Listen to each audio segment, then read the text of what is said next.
Entonces, aquí en Daniel 9, se pone a orar Daniel y se hinca delante de Dios y comienza a pedirle a Dios la dirección. Quiero que vean ustedes los siguientes versículos, porque las 70 semanas de Daniel son exactamente la profecía. Vamos a ver que son 70 semanas de años. Los judíos tenían semanas de 7 días y los judíos tenían semanas de años. De cada 7 años era la Shemitah. Y 7 semanas de 7 años, 7 por 7, 49, era el 50º año, el año del jubileo. Y en el jubileo se soltaban los presos, se soltaban los esclavos, se soltaban las deudas y todo el mundo tenía la oportunidad de iniciar una nueva vida. Entonces, cuando estudiamos la Biblia nos damos cuenta, ¿verdad?, que aquí está hablando de 70 semanas de años, como lo vamos a comprobar. Entonces, Daniel comienza a orar a Dios y dice el versículo 16, oh Señor, conforme a todos tus actos de justicia, apártese ahora tu ira y tu furor de sobre. Esto es importante y es lo que quiero resaltar. Tu ciudad, Jerusalén, tu santo monte. Versículo 17. Ahora, Dios nuestro, oye la oración de tu siervo y sus ruegos. Haz que tu rostro resplandezca sobre tu santuario asolado, por amor del Señor. Versículo 18. Inclina, oh Dios mío, tu oído y hoy abre tus ojos y mira nuestras desolaciones y la ciudad sobre la cual es invocado tu nombre, etc. Versículo 19. Oye, Señor, perdona, presta oído, hazlo, no tardes, por amor de ti mismo, Dios mío, porque tu nombre es invocado sobre tu ciudad y sobre tu pueblo. Vemos entonces que la profecía de las 70 semanas está relacionada única y exclusivamente con la ciudad de Jerusalén y con el pueblo de Israel. Ahora, de estas 70 semanas, 7 por 7, 49, estamos hablando de 490 años que Dios le da a Israel para terminar con ellos su programa.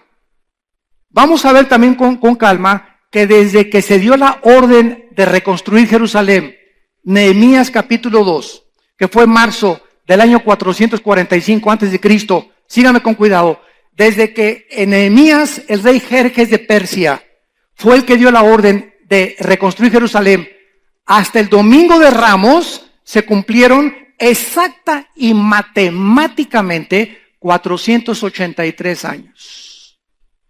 Matemática y calculados cronológicamente. 483 años. Entonces, de repente, cuando Cristo entró a Jerusalén, se detuvo el reloj de Dios. Y entonces Cristo oró enfrente de Jerusalén y dijo estas palabras que todos ustedes conocen. Oh Jerusalén, Jerusalén, que matas a los profetas. Pero vendrá el día cuando digan, Baruch Hashem Adonai Eloheinu. Bendito el que viene en el nombre del Señor. Entonces, cuando crucifican a Cristo, se quedaron en 483 años. Y entonces Dios, se interrumpe el programa de Dios y entra la iglesia en el día de Pentecostés, donde ya no hay judío, ni griego, ni gentil, sino que de Pentecostés hasta nuestros días, la iglesia entra para ser injertada, Romanos 11, en el olivo natural que es Israel o Jerusalén, y la iglesia ahora recibe las bendiciones de Abraham que eran para los judíos. Y esto en Gálatas capítulo 3 podemos estudiarlo, donde el que es hijo de Dios y por la fe es hijo de Abraham. Y las bendiciones que Dios y las promesas que Dios le dio a Abraham nos corresponden ahora a nosotros. Pero esto, qué importante es, no quiere decir de ninguna manera que Dios terminó con Israel. Porque hay una teología herética que se llama la teología del reemplazo, que la iglesia ha entrado a ocupar y a tomar la nación de Israel, y es porque estas personas que hablan de esta manera no han leído Romanos 9, Romanos 10 y Romanos 11. 3 capítulos del libro de Romanos, que es la constitución de los cristianos, el libro de Romanos, 3 capítulos nos dice que Dios no ha desechado a Israel y que va a cumplir lo que les prometió. Para que lo puedan entender en el idioma del soccer y del fútbol, ¿verdad?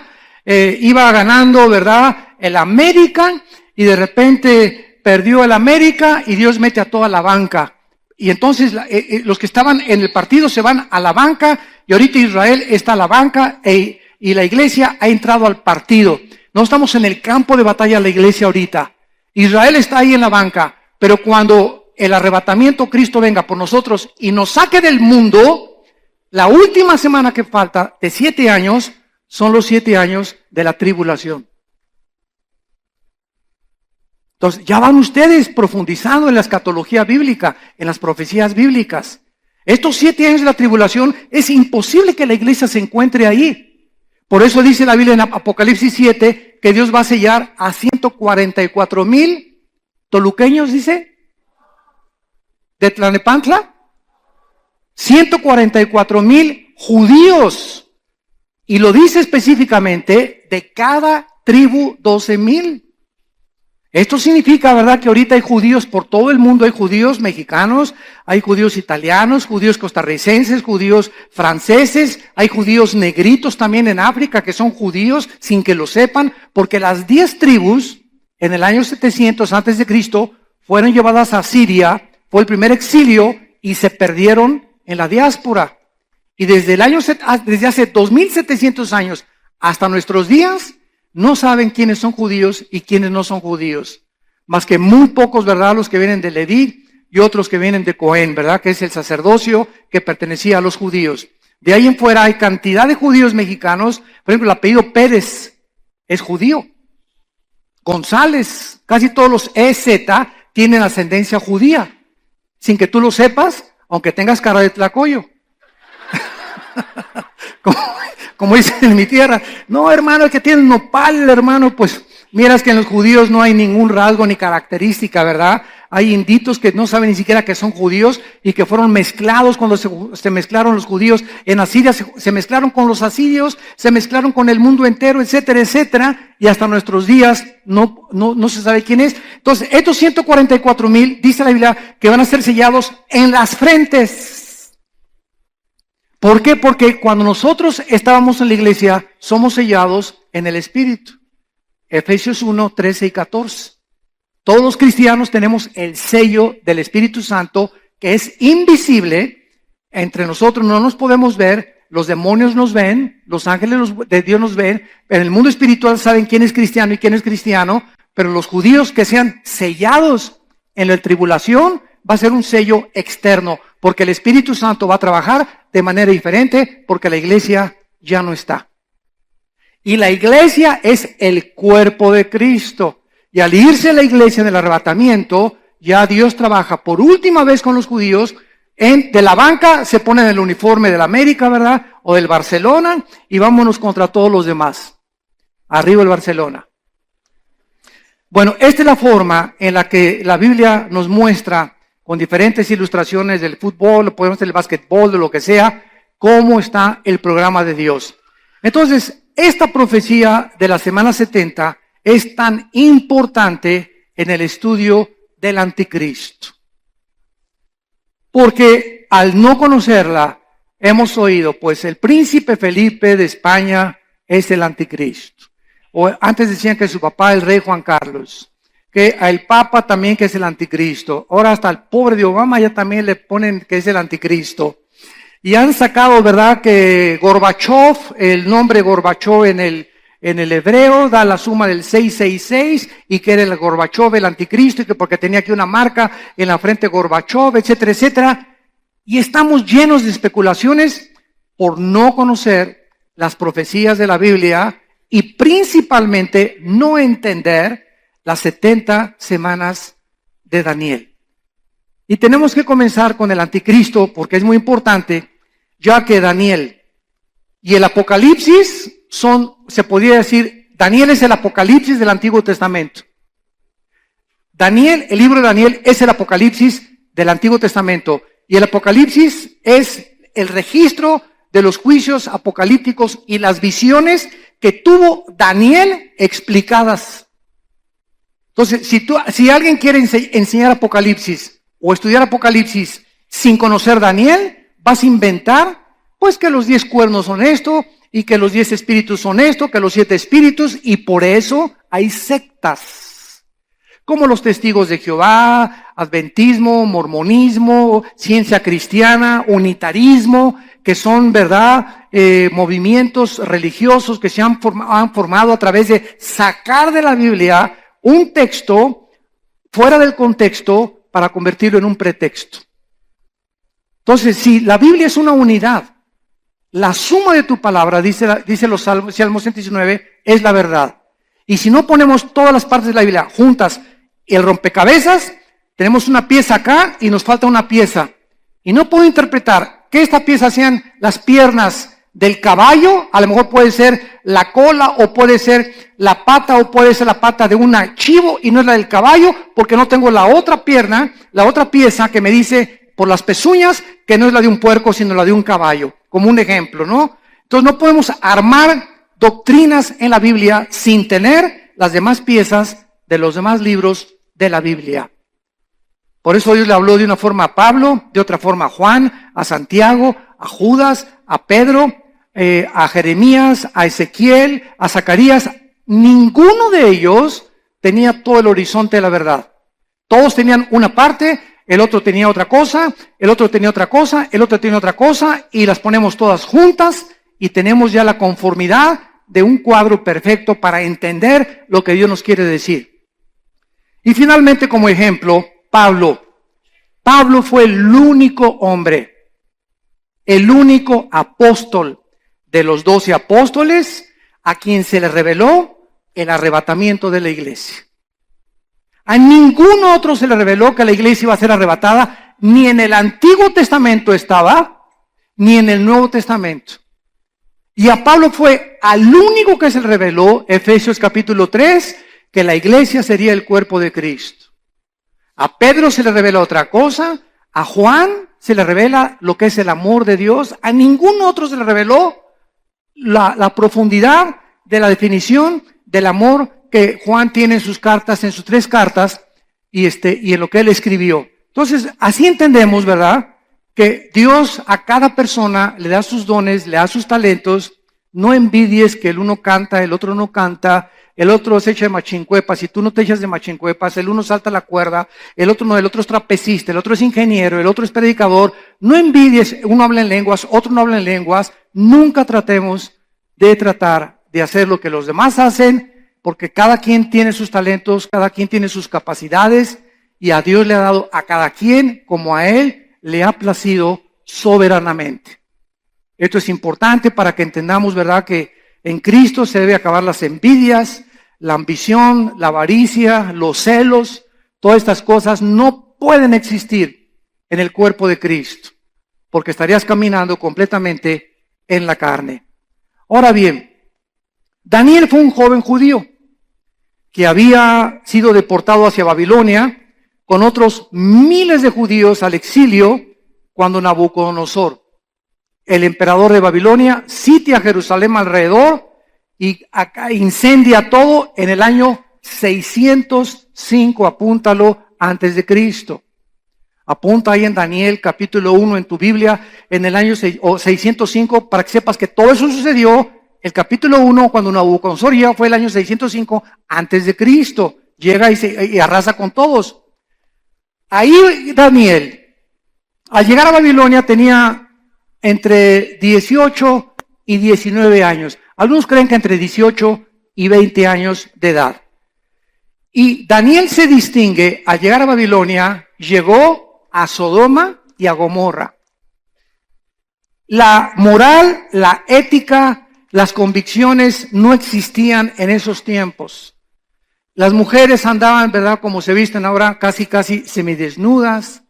Reinaba por todos lados el hashish, las drogas.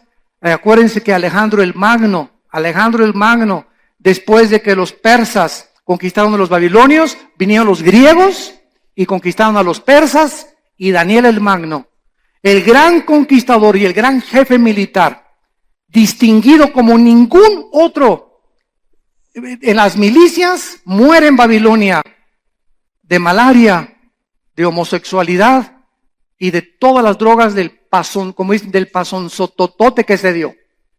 Le metió al hashish, le metió a la marihuana, le metió quién sabe qué tantas cosas, se volvió homosexual, con tanto degeneramiento que había en Babilonia, para que nos demos cuenta nada más que Daniel se enfrentó a ese mundo. Y muchos de ustedes jóvenes que nos escuchan ahorita, se están enfrentando a un mundo que yo creo que le ha ganado al de Babilonia. Porque por lo menos, aunque siempre ha existido la homosexualidad, nunca se había institucionalizado. Nunca un gobierno había legalizado que fuera algo permitido y que fueran respaldados legislativamente por un gobierno para aprobarlos, como ahora se está determinando en Estados Unidos, que ya los jueces se les prohíbe en las actas de matrimonio decir esposo y esposa, señor y señora. Ya se quitó eso de las actas de matrimonio en los Estados Unidos y ahora simplemente, ¿verdad? Hombre, hombre o mujer, mujer. Ya el matrimonio no es entre un hombre y entre una mujer, para que no haya ningún problema con los que se casan hombres con hombres, mujeres con mujeres. Y esto nos muestra que el hombre sin Dios desciende al grado de las bestias. El hombre sin Dios es una bestia. Y lo vemos en la forma de su conducta, en la forma en la que aprueba, en la forma que razona, en la forma que ve el mundo, en la soberbia intelectual que existe por todas partes ahorita, donde ya, ¿verdad?, el cristianismo es burlado, la Biblia es burlada, las películas se burlan de todo, ¿verdad? Ahorita todo es completamente sin convicciones. Y Daniel, en el capítulo 1, versículo 8 de su libro, dice la Biblia, y Daniel determinó no contaminarse ni con las cosas que el rey le ofrecía, ni con las mujeres que tenía enfrente de él, ni con las tentaciones. Y cayó de rodillas, me imagino, a esa edad y dijo, Señor, estoy en medio de Sodoma y Gomorra, estoy en medio de un ambiente completamente lleno de tentaciones, pero tú eres más poderoso y más fuerte para sostenerme, Señor. Creo que eres tú mi fortaleza, tú eres mi escudo, tú eres mi salvación y solo tú me puedes ayudar a llegar al final de mi carrera sin haberme contaminado. Y Dios honra cuando alguien hace una decisión de este nivel. Porque Dios siempre, cuando tú tomas una decisión, ya no quiero los cigarros. Y yo recuerdo cuando yo fumaba, ¿verdad? Antes de cristiano, me acuerdo que llegó el momento, tenía 3 días de haberme convertido. Agarré los cigarros, yo me fumaba 1 o 2 diarios o 3 diarios y los eché a la basura y dije, desde ese momento, ahí se van. No le dije, Señor, quítame el cigarro, quítame la marihuana, quítame aquello, no. Tú tienes que tomar la decisión y cuando Dios ve que tú tomas el paso y la decisión la tienes tú, Dios te respalda con su poder. Pero nosotros tenemos que tomar la decisión. Entonces no le digas a Dios, quítame lo carnal. Ay, quítame las tentaciones. Quítame esa mujer que tengo de secretaria con las piernas que tiene. Córrela y pon una gordita de secretaria. Si no, estás jugando con el pecado. Quítame las revistas pornográficas y no vas y las quemas, ¿verdad? Y quítame este canal pornográfico cuando lo tienes en tu casa. Entonces, si no entendemos cómo funciona esto, vamos a seguir viviendo engañados, creyendo que somos y no lo somos, por la forma de las convicciones que nosotros vivimos. Las profecías de Daniel, a pesar de todo lo que se profetiza, están llenas de esperanza, porque nos muestran que es un Dios el que está al control de los imperios, de las personas, de las ciudades y de la misma historia. Dios está al control de todo lo que está pasando en el mundo, por más negro que lo veamos. Dios tiene el control detrás de las cortinas y por alguna razón que muchas veces no nos los revela, se encuentra la impresionante sabiduría de Dios que después que confiamos en Él, nos dice por qué Él hizo lo que Él hizo. Porque eso es la fe. ¿Qué es la fe? Confiar y creer que lo que Dios dice es verdad, aunque no lo vea, aunque no lo entienda y aunque no lo pueda experimentar. La fe es la certeza de lo que se espera, la convicción de lo que no se ve. Dios pues provee un tiempo a Daniel al darle esta profecía específico para la nación de Israel. Y el reloj profético comienza su cuenta regresiva de Dios cuando fue dada la orden, como lo vamos a ver ahorita, para la reconstrucción de la ciudad de Jerusalén después de la destrucción de Babilonia. Veamos rápidamente entonces la introducción de este versículo o versículos que nos hablan de esta profecía, comenzando en el versículo 24. Y dice así, Daniel 9, 24 en adelante. 70 semanas están determinadas sobre tu pueblo y sobre tu santa ciudad. ¿Cuánto es 7 por 7? Si son semanas de años, ¿cuántos son? 490 años. 7 por 7, 49. 490 años, Daniel. Faltan para que todo mi programa con Jerusalén y con el pueblo de Israel se cumpla. Ya vimos nosotros que los primeros 483 años se cumplieron en el Domingo de Ramos cuando Cristo entró en un burrito. Y hay un periodo que falta, que es el de los 7 años, que se va a volver a iniciar la cuenta regresiva cuando el anticristo firme el tratado con Israel, y espero que en ese momento nosotros ya no estemos aquí. El momento que oigamos que un hombre hace un tratado de paz entre los árabes y entre los judíos por 7 años, es el anticristo. No es el que están haciendo ahorita con Irán, es entre los árabes y los judíos. 70 semanas están determinadas, decretadas.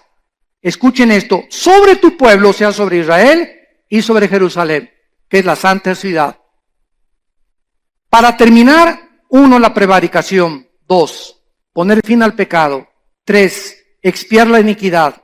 4, traer la justicia perdurable. 5, sellar la visión y la profecía. 6, ungir al santo de los santos. 6 profecías no se han cumplido con la nación de Israel ni con los judíos. Y hasta que se cumplan estas 6 profecías, Jesucristo no va a regresar al mundo. Y se tienen que cumplir en Israel y con el pueblo judío y con la ciudad de Jerusalén. Versículo 25.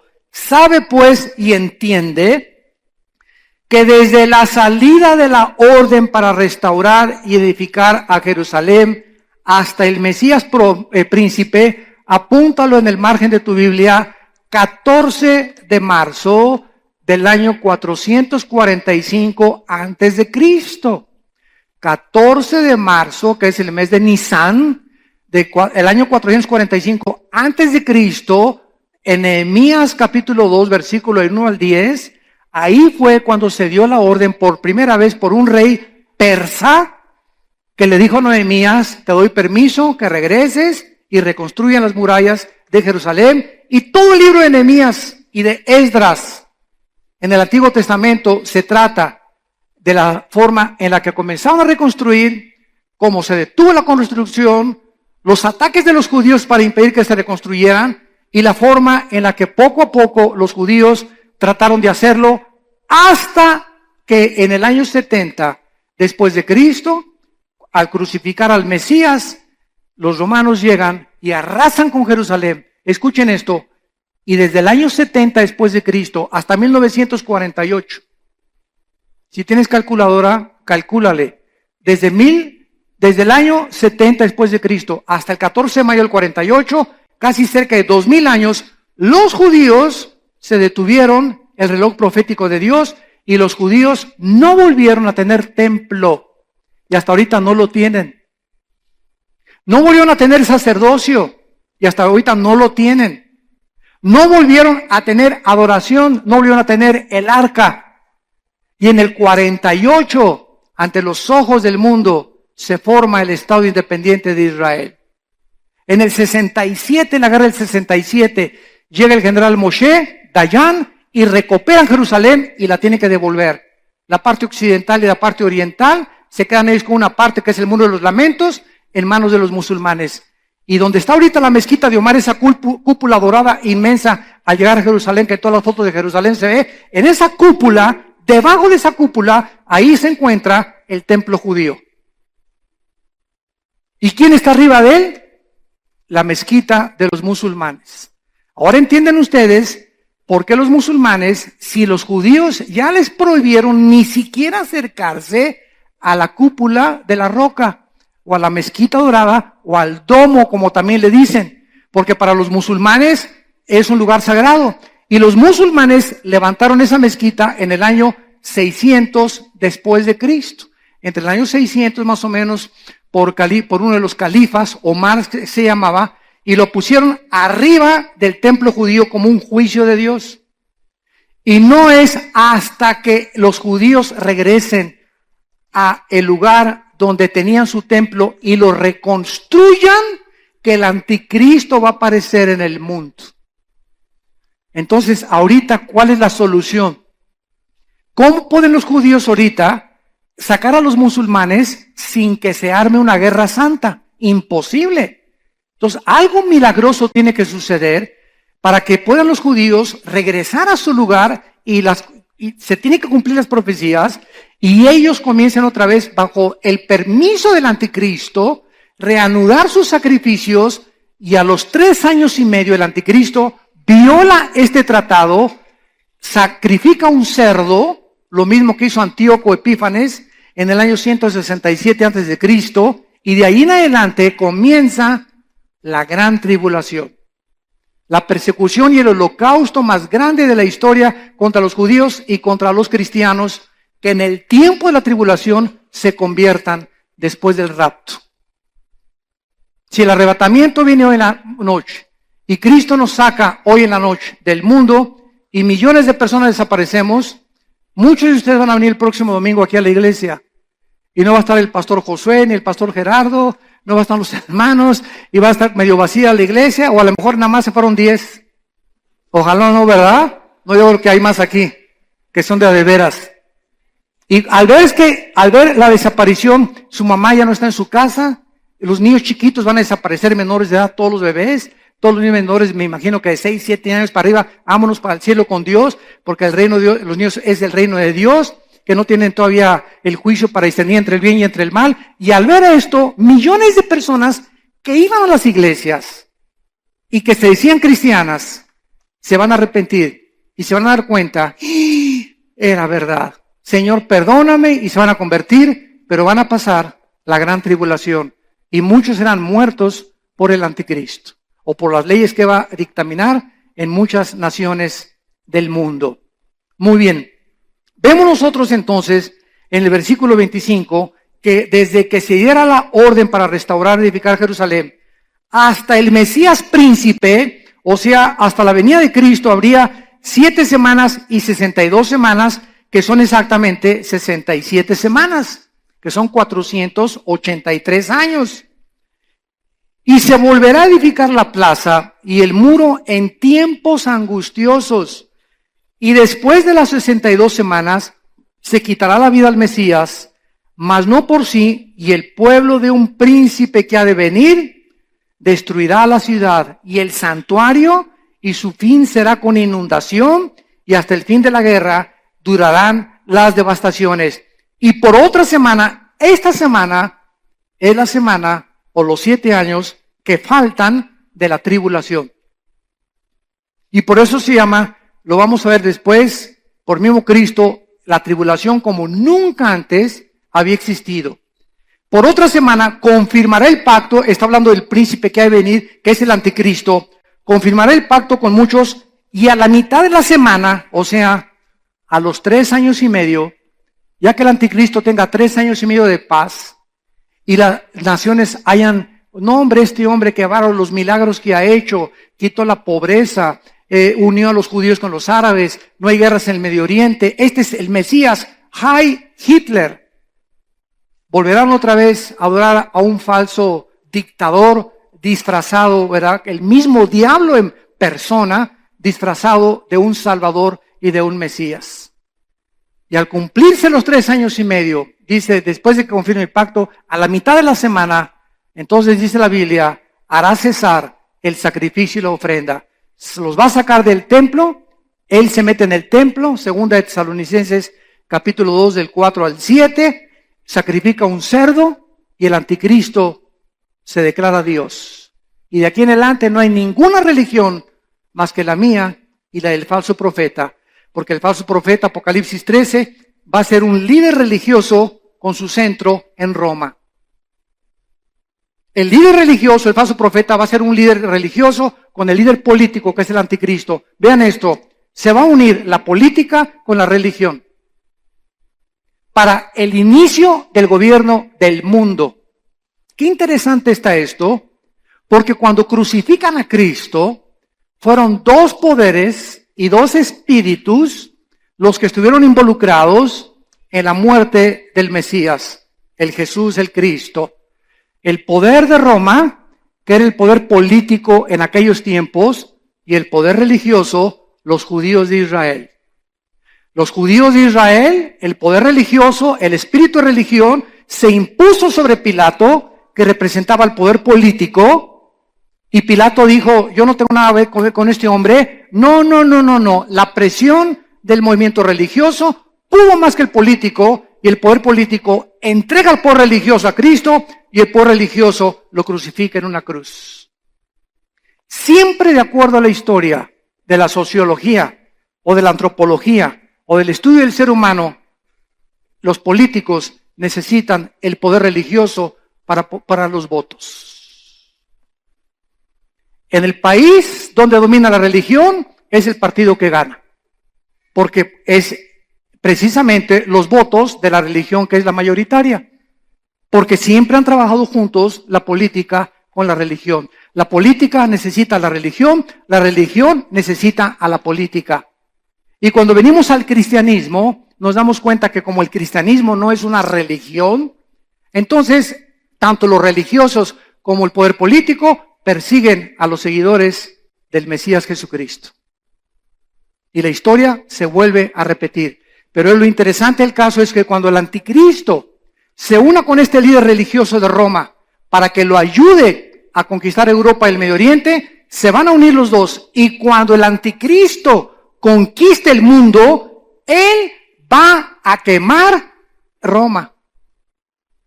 Apocalipsis capítulo 17. Y ahí lo dice claramente, es la ciudad que gobierna sobre los reyes de la tierra, que está vestido de oro y de púrpura, y que se encontró en ella la sangre de todos los santos de toda la historia. Entonces, la historia está clarísima en la Biblia, para que el que quiera verla, la quiera ver. El que no la quiera ver, que se esconda detrás de la mentira, ese es tu problema. Pero si quieres ver la luz y quieres ver la verdad, la vas a encontrar con la guía del Espíritu Santo. Muy bien, entonces después de estas 62 semanas regresamos, ¿verdad?, aquí a Daniel 9 y nos damos cuenta que se quitaría la vida al Mesías. Y en penúltimo lugar, vemos nosotros en el versículo 26 lo que se tenía que cumplir antes. Versículo 26 de Daniel 9. Se quitará la vida al Mesías, o sea, antes de que la profecía 70 de Daniel se termine de cumplir. Número 1, el Mesías moriría. Y se cumplió exactamente casi 500 años después de que Daniel escribió esto, cuando Cristo entra en...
Domingo de Ramos, y a los 4 o 5 días lo crucifican.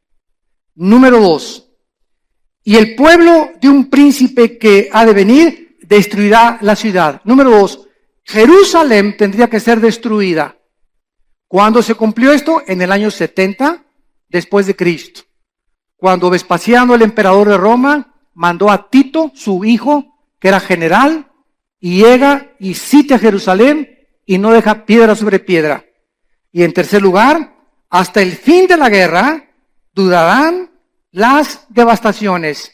En tercer lugar, los judíos, desde el año 70, que fueron conquistados por los romanos y dispersados por el mundo entero, enfrentarían la más grande persecución de la historia de cualquier pueblo que ha existido, los sufrimientos más grandes desde ese tiempo, y comenzaría la diáspora por todas las naciones, como lo hemos visto todos ustedes y todos nosotros de esta generación. Y en 14 de mayo de 1948, ante los ojos estupefactos del mundo, los judíos regresan y declaran a Israel el Estado libre, soberano e independiente, cosa que no ha sucedido con ningún pueblo, con ninguna nación, con nadie jamás en la historia, porque esta es la palabra de Dios. Vamos a dejar el estudio hasta este momento y te damos gracias, Señor, porque nos muestras las cosas que han de venir. Nos muestras claramente la verdad a través de tus profecías y nos enseñas, Señor, que tú eres el único que conoce el futuro. Tú nos muestras, Padre Santo, la verdad siempre y nos muestras, Señor, que solamente tú que conoces el futuro eres el único Dios vivo y verdadero. Te damos las gracias en el nombre de Cristo porque estamos iniciando este estudio maravilloso de esta profecía. Abre nuestros corazones. Abre también los ojos a través del Espíritu Santo para que veamos la luz y la verdad. Te lo pedimos en el nombre de Jesús. Amén.